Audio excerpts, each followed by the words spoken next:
আচ্ছা, আজকে যে আপনারা উজালা এন্টারপ্রাইজের যে উজালা টি শপ ওপেন হয়েছে, আজকে আপনারা এখানে এসেছেন। এখানে এসে আপনারা কী কী ট্রাই করেছেন? আমরা প্রথমত ট্রাই করলাম চা এক কাপ, যাও খুব সুন্দর লাগলো চাটা খেতে। আর আমি এই দোকানের বিষয়ে একটা কথাই বলতে চাবো যে এটা আরও উপরে উঠুক। যাই হোক, পকোড়াও খেলাম, ঠিক আছে, খুব সুন্দর, চাটা খুব সুন্দর লাগলো, চাটা খুব সুন্দর লাগলো। আমি অনুরোধ করবো যে আপনারা সকলে আসুন, অন্তত কিছু খানা না খান একবার দেখে যান। খুব সুন্দর পরিষেবা এখানে, ঠিক আছে, সব কিছু সুন্দর, দেখেও খুব ভালো লাগলো, বেশ লাইটিং ফাইটিং সব কিছু দেখে খুব ভালো লাগলো। তো আমি একটা কথাই বলবো যে আপনারা সবাই একবার আসেন, একবার কিছু না কিছু একটা ট্রাই করে দেখেন, আশা করবো ভালো লাগবে। আচ্ছা, পাশাপাশি আজকে যে উজালা বাংলা নিউজ যে ওপেন হয়েছে, কেমন লাগছে? খুব ভালো লাগলো।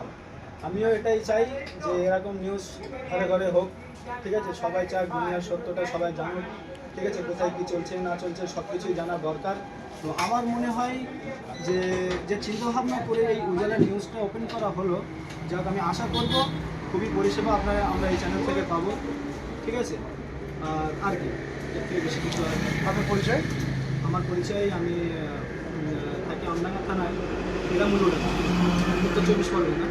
তো আমি বেসিক্যালি আগে এখানে একটা মাদ্রাসাতে পড়তাম, ঠিক আছে। তো আগামী পরশু এখানে জলসা আছে।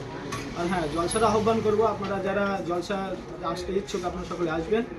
তো আমি ভাবলাম যে বন্ধুদের সাথে একবার একটু আসি, ঘুরে আসি। তো আস্তে আস্তে দেখলাম চোখে পড়লো, ঠিক আছে, ওই জন্য ভাবলাম একবার ঘুরে যাই। তো এসে দেখলাম যাই হোক খুব সুন্দর পরিষেবা, খুব সুন্দর খাবার দাবার, সব কিছুই সুন্দর। Thank you so much.